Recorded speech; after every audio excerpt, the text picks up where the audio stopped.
Here we are. Is that screaming on cue?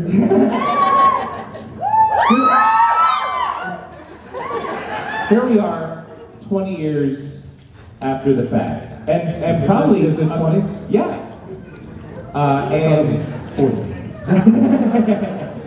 and then I'm assuming a couple years because of just production. The movie took, what, 2 years, 2.5 years? At least. Yeah, I know it was just a year recording stuff. Right. For that all that. Right. Are you as amazed as I am that it has, as you said, it has grown in popularity? It is more popular today than when it initially released. Absolutely. I mean, it did well enough when it came out, but it was nothing near what it is now. And it continues to escalate, I think, from what I'm told by everybody.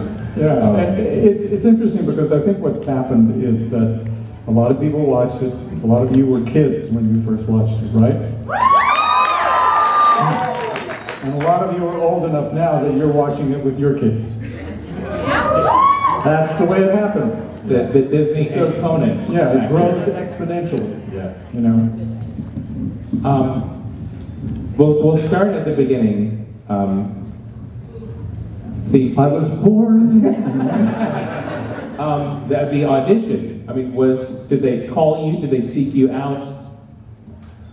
Well, it's always strange. I tell people that I got it through my lawyer, which is just Mark Sindroff, who's a lawyer in New York City, and he also represents Danny Elfman. And I guess they hadn't found what they were looking for. That's what I surmise, right? And they said they needed somebody who could do a combination of like Cab Calloway and Fats Waller.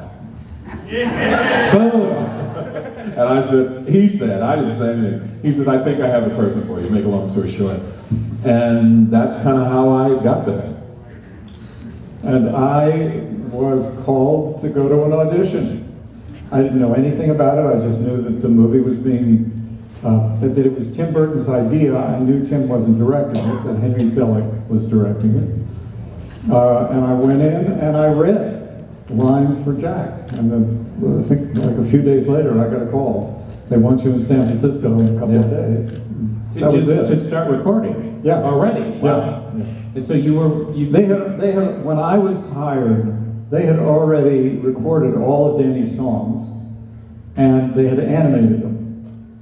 So I had, when I went there, I had the visual of what they were doing with the character plus Danny's voice. And I think they were trying to find a voice that was close to Danny's, essentially. That makes sense. It was kind of, I was just thinking when you were saying that actually they were doing the song and when they first got in touch with me. And that's what they said to Cab Calloway. Whoa, you know, all those things, you know, the slides and things. And if I remember correctly, when I got there, they started doing a couple of lines that were leading into the songs. I don't think their intention was to hire me to do the actual speaking part.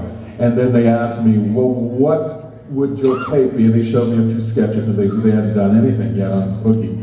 And I said, well, somewhere between Bert Lahr and the voice of the demon in The Exorcist. And they kind of went, okay. And I just did a few lines and that was it. I didn't know, I probably was auditioning and I didn't know it, but you know.